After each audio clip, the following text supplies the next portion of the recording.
आज की वीडियो को गौर से सुनना भाई। हाल फिलहाल इस टाइम टिब्बी हनुमानगढ़ राजस्थान में आंदोलन चल रहा है।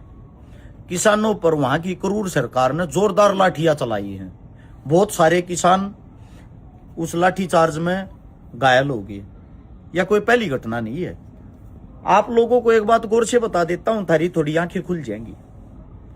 वसुंधरा राजे 2003 से 8 में पहली बार राजस्थान की मुख्यमंत्री बनी थी और उस टाइम पर वसुंधरा राजे ने 2005 में एक फैसला लिया था कि हर एक गांव में दारू के ठेके खोल दो, ताकि जिससे सरकार की कमाई बहुत ज्यादा हो जाए, सरकार के पास बहुत सारा टैक्स आने लग जाए। इस बात का जो जमींदार थे, किसान थे, उन्होंने विरोध किया भयंकर।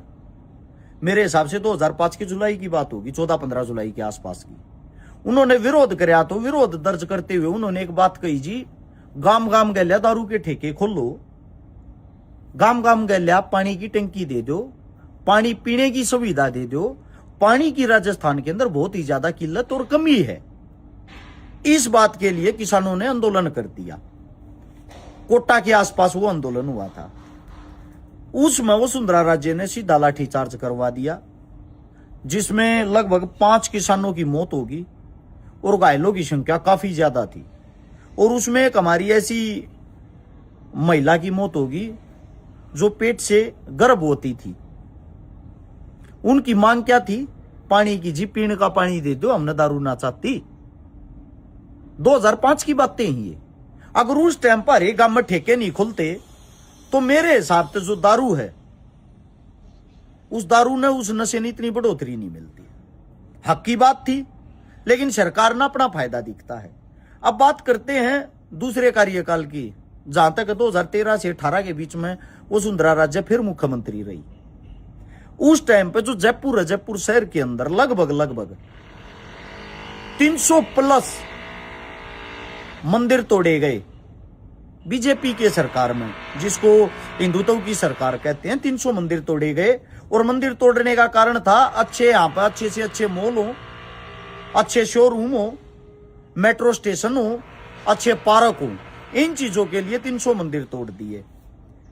अब बात क्या आती है, सबसे बड़ी चीज, जो मूर्ख आदमी एक विरोध करने के चक्कर में हमने खाली गालियां दिए जहां, हम उनको बार बार एक बात कह रहे हैं, हम धर्म विरोधी नहीं है, हम मूर्खता और पाखंडवाद के विरोधी हैं। आप लोगों से एक बात पूछना चाहता हूं, पहले तो ये चेक करो वसुंधरा राजे कौन है। ये सिंधिया परिवार से है। अब सिंधिया परिवार कौन था? पेशवा बाजीराव, सदाशिवराव भाऊ, मराठा फौज जब युद्ध लड़ना आई थी, ये वही परिवार है। ये उस परिवार का हिस्सा होया करते उस टाइम पे, मराठा का। मराठों को धोखा देने वाले पहले आदमी ये थे। इसके बाद झांसी की जो रानी है उसको मरवाने वाले आदमी ये थे। उसके बाद जब अंग्रेज आए, अंग्रेजों के साथ मिलकर राजपाट चलाने वाले ये थे। उसके बाद उसी परिवार के अंदर से जन्म लिया वसुंधरा राजे ने। एक और है, उसका नाम तो ज्योतिराव सिंधिया, कुछ इस टाइप का, जो अभी नए भारतीय जनता पार्टी में शायद 2020 में उन्होंने ज्वाइन करी है। 2005 में जब बीजेपी जिस टाइम आंदोलन कर रही थी, वो किसान आंदोलन कर रहे थे बीजेपी सरकार के खिलाफ राजस्थान में, उसी के टच में उस साइड ला गए हैं एमपी। उस एमपी की सरकार को चलाने वाले सरकार में थे कांग्रेस पार्टी में इन्हीं के भाई, इन्हीं के भतीजे, ज्योतिराव मिर्धा जिन्हें कहे हैं, ज्योतिराव सिंधिया जिन्हें कहे हैं, जो अब हाल फिलहाल के महाराज हैं। एक ही जगह बैठे थे। अब जो वसुंधरा है वह तो ये कह रही है ये काम अच्छे हैं, उनका विरोध कर रहा है उन्हीं का परिवार, उन्हीं के बच्चे, उन्हीं के अपने। ये सही नहीं है। मतलब के कहने का तात्पर्य पक्ष भी इनका है, विपक्ष भी इनका है। सबसे बड़ी चीज के है, जो हिंदुस्तान की राजनीति है, राजनीति में वे गुलाम आदमी दोनों सीटा पे बैठे हैं। अगर बीजेपी की बात करा तो बीजेपी में वो संघ बैठे, आरएसएस संघ, जिन्होंने अपने जीवन में सिवाय अंग्रेजों की गुलामी करने के कोई कार्य ही नहीं किया। मैं तो बार बार कहता हूं, मेरे को एक आदमी बता दो, मैं उसका फोटो अपने घर में लाऊंगा जिसने आरएसएस संघ के आदमी ने, जो अंग्रेजों के साथ हमारी आजादी की लड़ाई थी, उसमें अपनी उंगली भी कटवाई हो। शहीद नहीं, शहीद बड़ी चीज हो जाती, उंगली भी कटवाई हो। एक आदमी तो बता दो यार। 7,32,000 आदमियों ने शहादत दी है, जान दी है।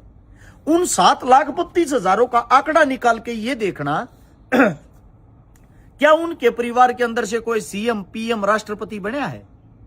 एक भी नहीं। ऐसा क्यों? जाने देने वाले कुछ नहीं बने। अब बात आती कांग्रेस पार्टी की। कांग्रेस पार्टी के अंदर भी वही सत्ताधारी आदमी बैठे हैं और बीजेपी के अंदर भी वे आदमी बैठे हैं। फर्क इतना है, आप लोगों की सिर्फ आंखें बांध दी जाती है। राजस्थान में एक बार कांग्रेस आया करे, एक बार बीजेपी। आज तक का यू ही रहा है, 5 साल एक राज करेंगे, 5 साल एक।